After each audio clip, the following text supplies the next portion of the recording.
kalau rumah kita didatangi oleh Nabi Muhammad, senang atau tidak? Ini berandai-andai saja. Oh, ditengin guru kita saja, Habib Nazik datang ke rumah kita, senangnya girangnya luar biasa, ya enggak? Coba, kalau Nabi datang ke rumah kita, senang atau tidak? Anda ngomong senang ini bener enggak? Yakin? Kalau Anda ngomong senang ini benar, pasti Anda sudah mempersiapkan rumah Anda. Terima kasih para penonton setia Orbe Salaf Channel, sudah menyimak video ini, silakan di like, komentar, subscribe, dan share jangan lupa. Semoga video yang kami sajikan bisa menambah ilmu yang bermanfaat untuk kita semua dan menjadi referensi bagi kehidupan kita sehari-hari. Selamat menonton. Assalamualaikum warahmatullahi wabarakatuh. Alhamdulillah wa syukrulillah. Wassalatu wassalamu ala rasulillah habibina sayyidina Muhammad ibn Abdillah wa ala alihi wa ashabihi wa mawalah. Allahumma ya Rabbana inna nas'aluka mahabbata habibika sayyidina Muhammad wa habib ya Rabbana ilayna ma ahabbahu habibuka sayyiduna Muhammad. A'inna ya Rabbana ala ittiba'i sunnatihi wa amitna ya Rabbana ala millatihi wahsyurna yawmal qiyamati ma'a zumratihi wa tahta liwa'ihi urzuqna ya Rabbana tabata qabla al-maut wa syahadata 'inda al-maut wal jannata ba'da al-maut. Amma ba'd.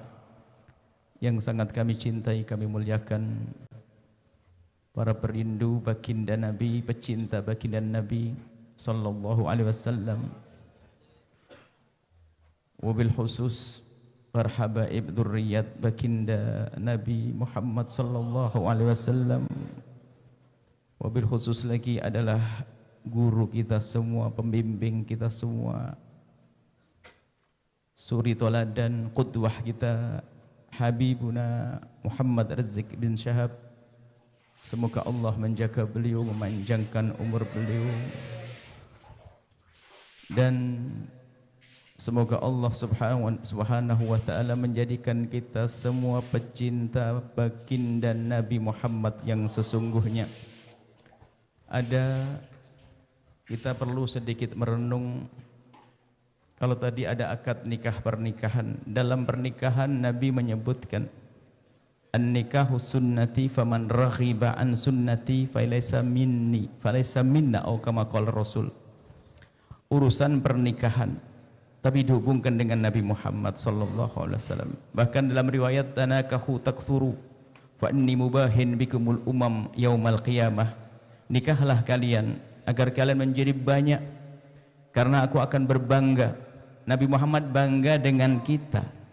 Kalau kita bangga dengan Nabi wajar, Nabi Muhammad bangga dengan kita di tengah-tengah umat yang lainnya. Ada hubungan antara kita dengan Nabi di sini. Kita menjadi dibanggakan Nabi Muhammad. Karena apa? Karena urusan kita dengan baginda Nabi Muhammad sallallahu alaihi wasallam.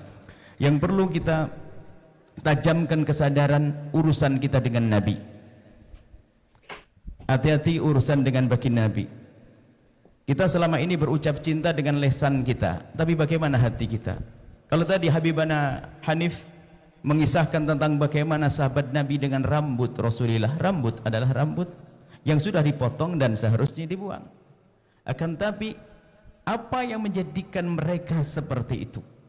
Bahkan di sana ada riwayat lain lagi yang lebih lagi, bahwasanya dalam hadis sahih ma tanakhama nukhamatan illa wasaqatat fi kaffi rajulin minhum fadallaka biha wajhahu. Bahkan di sana ada riwayat lagi bahwasanya Nabi tidak membuang dahak kecuali sudah ditangkap oleh salah satu dari sahabat Nabi kemudian diusapkan di wajahnya. Sallallahu alaihi wasallam. Dahak. Apa urusan dengan dahak? Kalau bicara dahaknya Nabi, jangan samakan dengan dahak kita.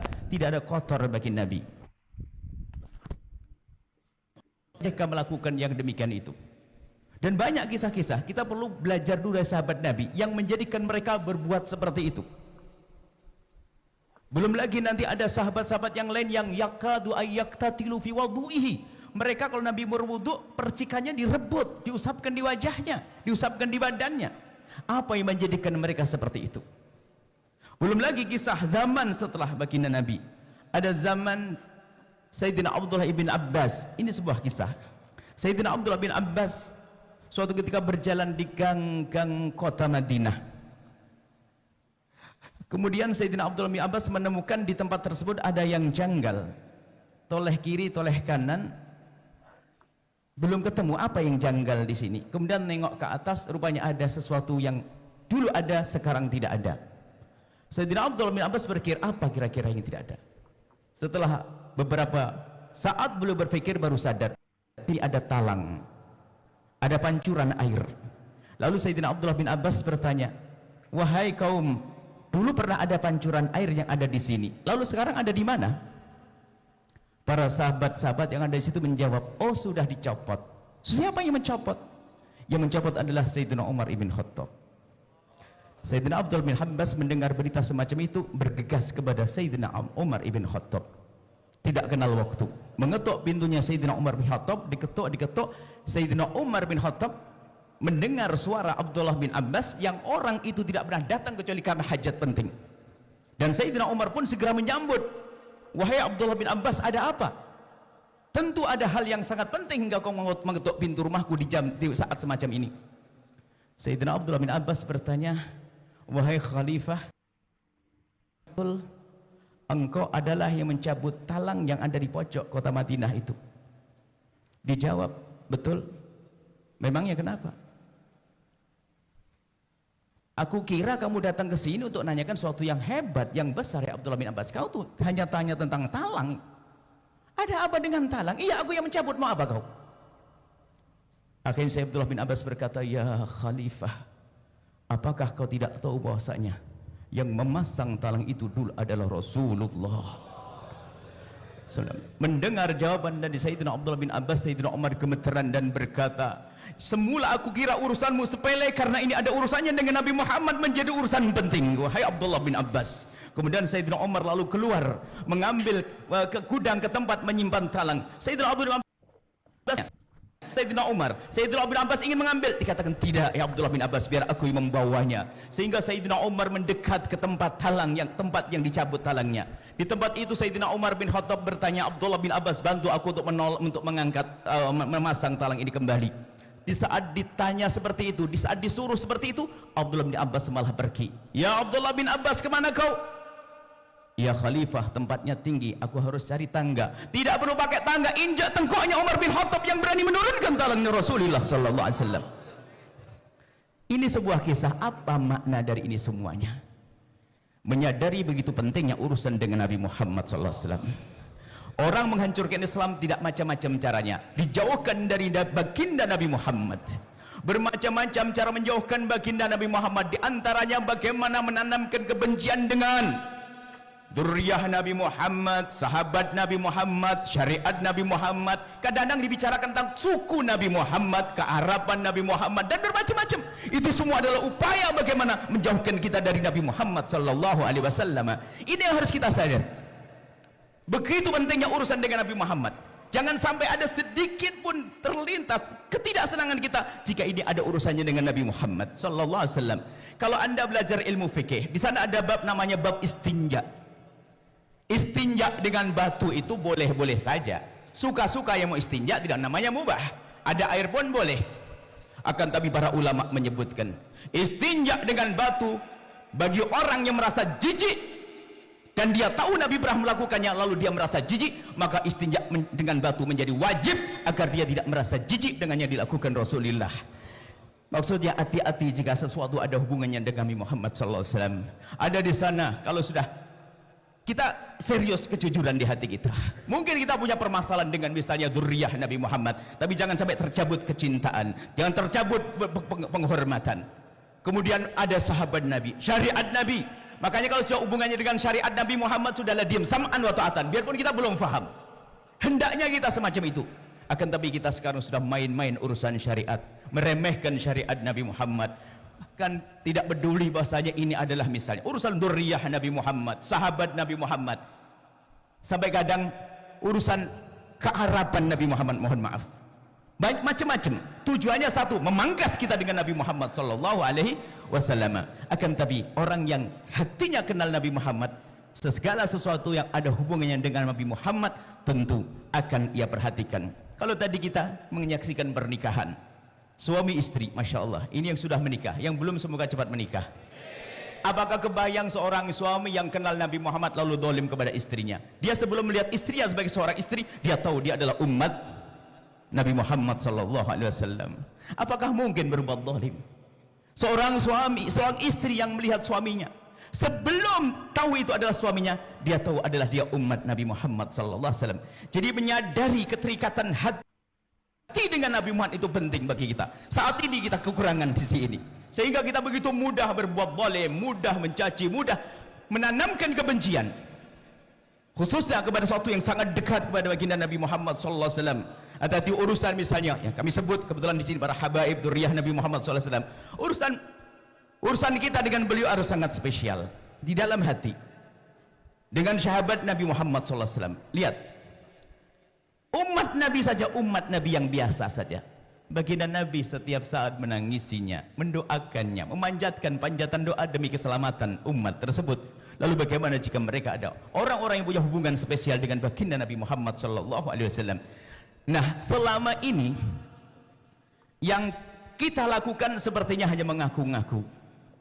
Kita mengaku cinta Nabi Muhammad, ngaku dekat dengan Nabi Muhammad, akan tapi tidak dengan hati. Sebab kalau dengan hati kayak tadi, bagaimana bisa mengambil dahak, bagaimana berebut rambut, bagaimana karena hatinya.